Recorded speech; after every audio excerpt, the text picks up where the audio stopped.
This is the Big O Show. This is the Big O Show.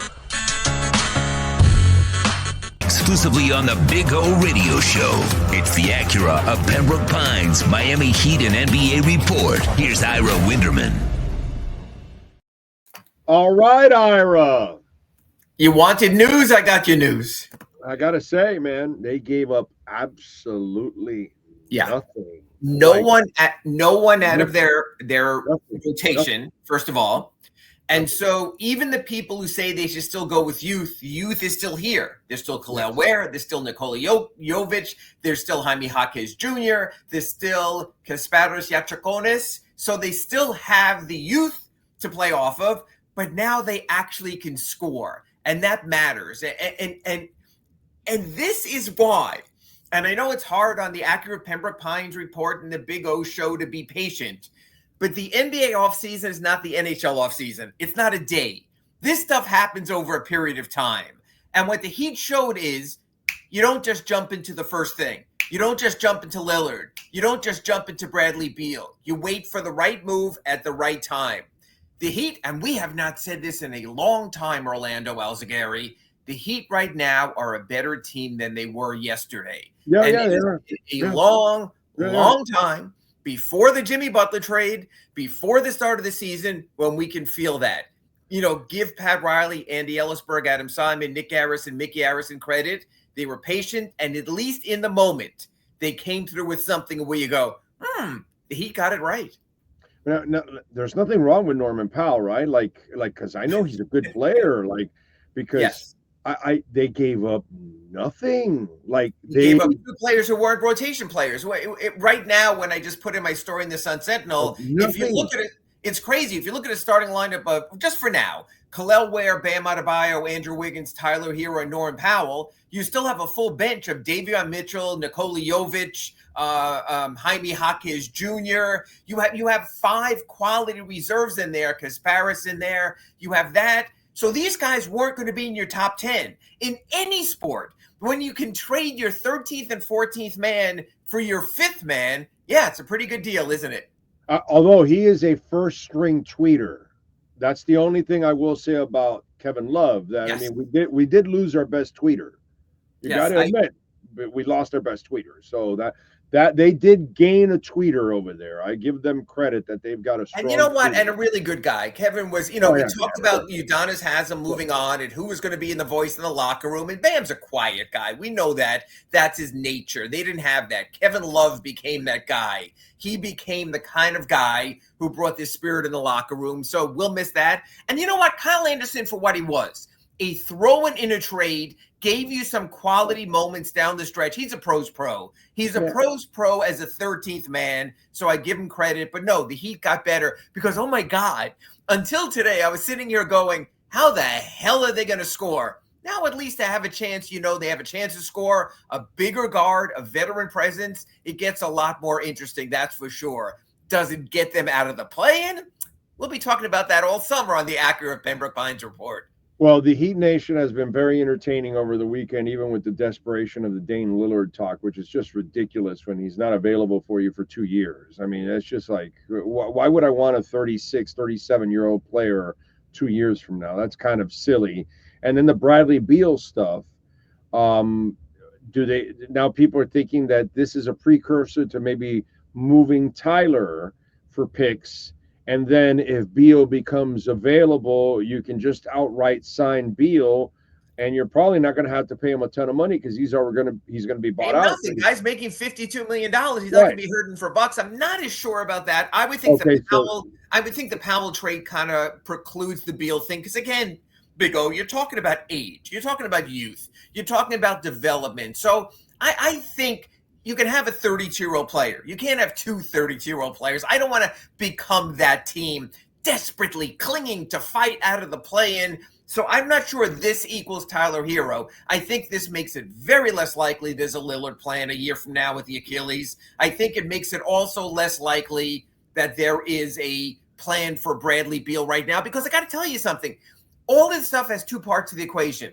If you're Bradley Beal and you want to get out of Phoenix because it didn't work out for you, when you want to show you still can play, are you going to go to the team that has Tyler Herro, that has Norman Powell, that has Kasparis Yakachionis, that has Davion Mitchell, and maybe be the fifth guard? I think that's less likely. Or well, hold on a second. But okay. see, here's I'm not a Beal guy, never have been. You know that. Sure.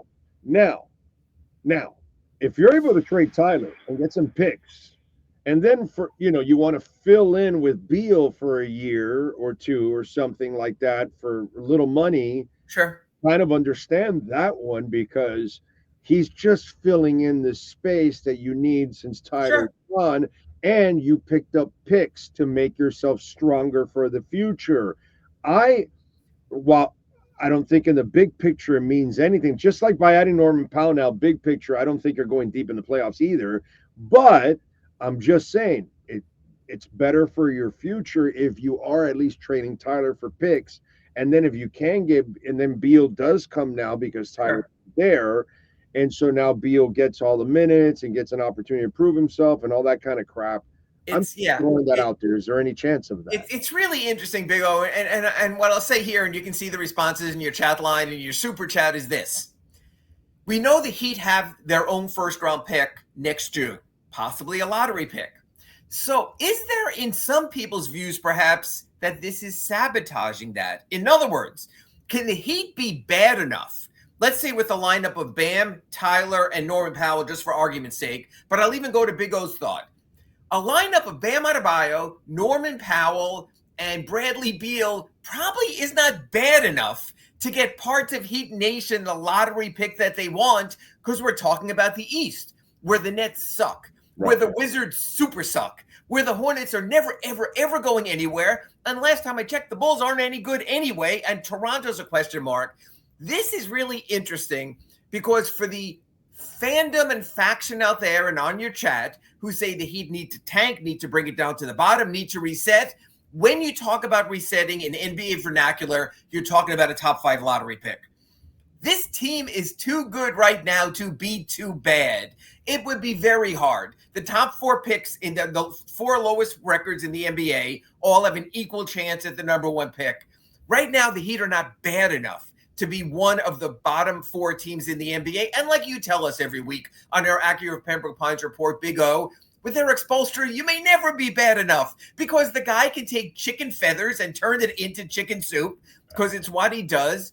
So I think the Heat are what they are. They're true to Pat Riley and Andy Ellisberg and the Arisons. They will not go in the toilet for the sake of hoping to get lucky. They've seen it hasn't worked for Charlotte. It hasn't worked for Utah. And other teams, Dallas, hey, they got lucky. San Antonio with Wembanyama, they got lucky. OKC, it's worked out for OKC. You know what I mean? Well, when you have 1,000 lottery picks, it'll work out for you. When you have so many years that you've gone 50 years without a championship, it'll work out for you. It's just a matter of how much money. Detroit is in the process of improving. And let's see where they go. They won 1 playoff round this year. No, they didn't actually. They lost the first round to the Knicks. So I wouldn't even go that far. I mean, let's see. They weren't supposed to beat the Knicks. The fact that this is the step that they were supposed to take, that was a huge step for Detroit this year overall. So well, I'm just saying, listen, if I actually believe the Heat can draft now. Mm-hmm. So I think if you do get a bunch of picks, I think they will find a diamond in the rough. I really believe that. Have 4 in a row. Sure. They find guys, okay, that haven't become a star yet, but I think if you have that fishnet approach and you have many picks, I just think eventually you're going to land another one of those kind of cats. And then all of a sudden you've turned your franchise around and now you've got that building block for a long time to come. And that's just something that they don't have right now. And you're not really going to get there with this. But in the other way, at least you give yourself a chance. I don't like the defeatist attitude that, oh, well, it doesn't work for these other teams. Well, you're not these other teams. You're the Miami Heat. You're a damn great organization, but you have failed to adjust to the way the rules are nowadays. And I keep thinking this whole thing about Riley's age is screwing everything up because he's not willing to do the hard stuff, which is the hard reset, because he doesn't have time for that. But I'm sorry, that's what's best for the organization. And there's plenty of in safeguards today's world. there with the Arisons and with Eric Spoelstra planning to be here for a while. The Arisons see a future. Eric Spoelstra sees a future. Here's the other part. Let's turn around what we just said. And this is something worth considering in this time, in this moment, in this place. With a lineup of Ware, Adebayo, Wiggins, Herro, Norman Powell, with a quality sixth man in Davion Mitchell, a quality seventh man in Nikola Jovic. Big O, let's look at the Eastern Conference right now, where you have the Cavaliers resetting a bit, where you know Indiana is down. They lost Miles Turner and Halliburton out for the season, where God bless him, but Mike Brown is a potential championship coach I'm still not so sure about when you're talking about the Knicks. And what I'm saying is this. There are not many teams with this Heat roster that you couldn't look the other way and say, could they beat that team in a first-round series? Yeah, they could. They could beat Detroit. They could beat Indiana. They could beat New York. They could beat Boston if Tatum doesn't come back. They can beat Detroit. They can beat these teams with this roster. So I know you don't want to hear it, and I know Heat Nation doesn't want to hear it, some faction of that. But the bottom line is, you know what the Heat are in the East right now? And I cloak it with the words right now, competitive. I understand what Orlando Alzugaray is saying is it has to be about more than right now. It has to be about more than when the Panthers were playing just to win one playoff series, when the Panthers decided, damn it, we have to win 4 playoff series, and that's where our Huberdeau trade is going to be made, and we're going to go all in at the right moment for the right player. But where that is all like hollow is so you get to the finals like you did with Jimmy Butler and get embarrassed by Denver? And that's what's going to happen because you're not going to beat anybody. You know what? You're not, if we're doing this whole thing for this year, because it's only this year, right, that by luck a bunch of teams have key players out. So all of a sudden there's a lull. There's a valley going on right now in this. So we have an opportunity to make some noise with a team that really has no chance at winning a title. But we have a chance at going deep into the playoffs and ruin our draft pick for no reason at all because we're really not building anything. You're not going to win anything. You're not winning a title. So why are you doing this? That's the part that I don't understand. I'd rather try to build to win everything. He'd live to be competitive. Even the people I've spoken to just since this trade has been made on Monday go to me, wait a minute, this is what they're going back in the luxury tax for? This is what they're going in the repeater tax for? They're just getting in this cycle of competitiveness. But you know what? This is who these people are. It's not because Pat Riley is 80. This is who Pat Riley was when he was 70. It's not because Nick Harrison is moving into a more of a leadership role. The rules were different then, buddy. The rules were different then. And that's a very good point. But the Heat will tell you, just like I tell you every week here, that Eric Spoelstra will find a way. I do firmly believe. That's so unfair to him. I do believe, so Big O, unfair to him. I believe that Andy Ellisberg also will always find a way. I believe Andy Ellisberg's genius with manipulation of money is similar to Eric Spoelstra's genius with manipulation of coaching styles. I would put it this way, Big O. I feel more comfortable putting my faith in those two than a lot of other people in the sporting realm. I understand that.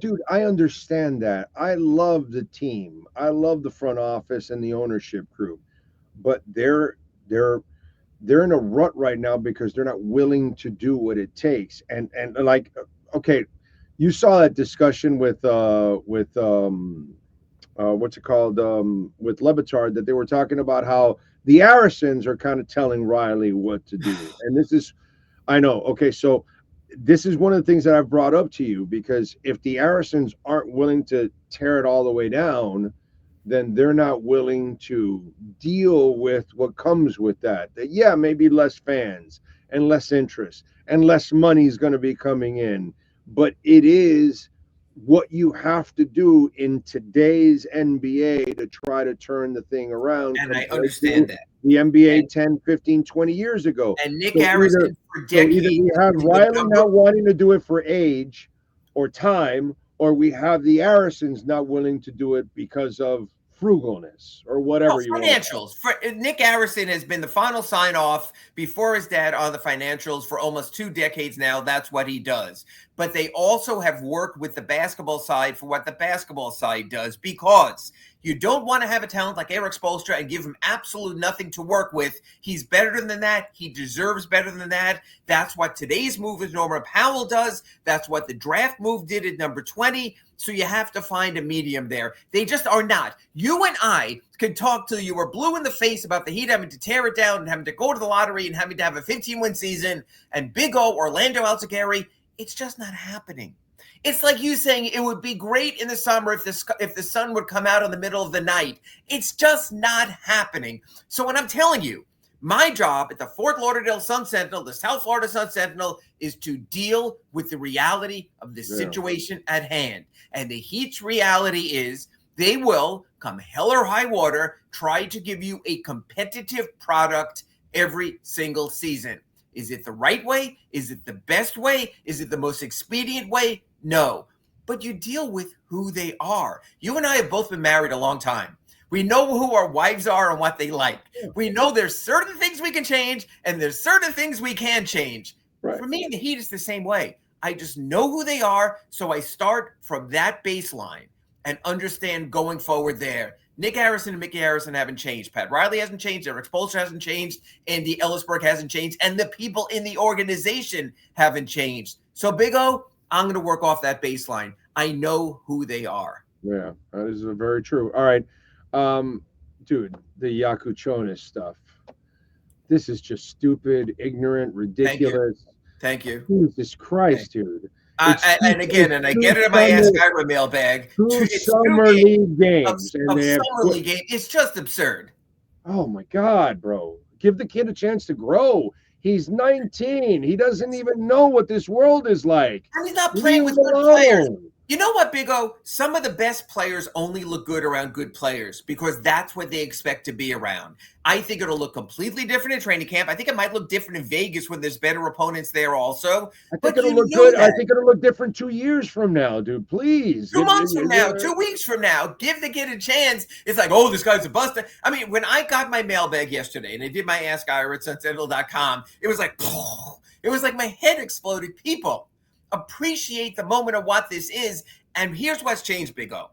I have been covering Summer League now for 3 decades. I used to go to Long Beach, talk to Stan Van Gundy there when it started before there was a Las Vegas Summer League. But now we're televising the games. We're making them made-for-TV events. These are glorified practices. This is like Jim from Pembroke Pines emailing me and saying, the Heat didn't look good at practice today. No, you're seeing the kind of stuff that teams generally had done for years behind the scenes. Right. So you know what? Take it for what it's worth. It's a glorified practice session to cycle through players you likely 85% of them will never see again.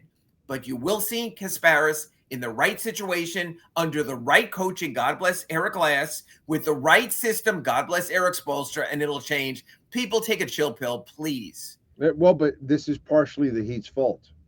Because of the position they're in, because they desperately need to turn things around, and they look so middling, and that's what they've looked for the last couple of years. Mm-hmm. Now, all of a sudden, the draft picks become even more of a focal point because you need saviors.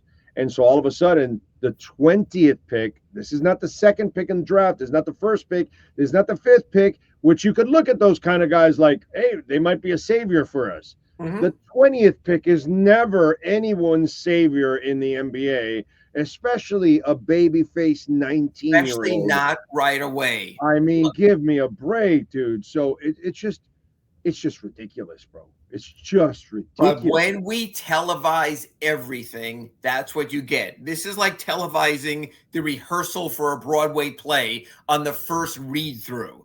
But that's what we do because television sports is so desperate for product. They not only show the Las Vegas Summer League, they show the warm-ups for the Las Vegas Summer League. Big O, this is your exact perspective. If the Panthers workouts right now with their draft picks were being televised, people would go, the Panthers look terrible. Look, they don't have anything. Right. It's all perspective. Appreciate what you are watching. Yeah. The only thing is that when the Panthers are right now, you're watching, you're like, oh, well, they're young and we don't need them right now anyway. And that's what you would be saying when you had the big three. Oh, okay, yeah, we don't need them right now. But the problem is now you need them. But Monday's trade, and it just adds more to it. But Monday's trade reduced that need until Monday. Until they got Norman Powell, you would have seen Kasparis in a much bigger role. Now, all of a sudden, when I look at my depth chart, he's 8th or 9th man behind Davion Mitchell, behind Nikola Jovic. And honestly, if Jaime Jaquez Jr. or Hayward Highsmith do anything, he might be 9th or 10th man, and that's fine. So, folks, look at him more like a fourth-line winger than expecting, oh, he's going to be the guy. No. Cooper Flagg is going to be the guy. Everyone else, we have to wait. Dylan Harper is going to be the guy. Number 20 might become the guy. That's why you got to tune in every week for the Accurate Pembroke Pines report. By the way, did you see that 7-team trade coming? Holy shit, dude. Well, that's just everyone wants to avoid becoming hard capped, and it's just all the manipulation. This is becoming a league of accountants. Yeah. Yeah, that's, wow, dude, 17. That's crazy. All right, what do you got going on this Sentinel? I got trade stories. I got Norman Powell. I'll be updating. I updated how with this deal, it looks like Bradley Beal's a lot less likely. I asked people to take a chill pill with even Khalil Ware's play in Summer League, although if there's a concern, my concern is a playoff starting center has looked so bad in the first 2 games. That does matter. He's supposed to be dominating Summer League. This kid needs to have a game, whether it's Tuesday in San Francisco against the Warriors or in Vegas. I need to at least get one moment from Khalil Ware where I say, yeah, that's the next step. That's a legitimate gripe. That's a legitimate gripe right there. Absolutely. That one. The Yakuchonis one, none of you have any right to do that.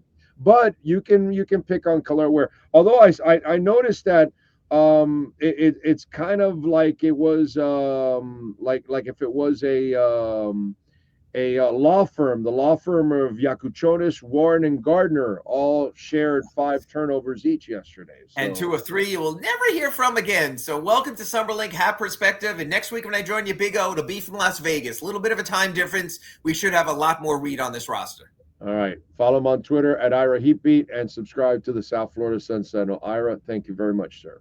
Pleasure. Thank you. You got it. Acura of Pembroke Pines, 15601 Pines Boulevard, just off of I-75 in Pines. And tell them that Big O sent you, man. Larry Schlossberg, Pat Nasto, Tony Stampone. I just saw Larry jamming on Friday. He was jamming with his band, Doors Alive. You could get the Integra right now, 2025 model, $299 a month. $299 a month. That's a steal. It's like stealing Norman Powell. 3.9% financing for 60 months. The ADX, that's a brand new model, $349 a month. It is beautiful too, by the way. You got to check out the ADX. 4.9% financing for 60 months. The 2024 ZDX, we still have a few models left, $469 a month. 0% financing for 72 months. The RDX 2025 model, $419 a month, 4.9% financing for 60 months. And Acuras are made here in the USA, so you're able to save yourself some money. Tariff-free. There you go. 15601 Pines Boulevard. Tell Larry Schlossberg and Pat Nasto and Tony Stampone that Big O sent you, and they'll take care of you at Craig's Inns. Acura of Pembroke Pines.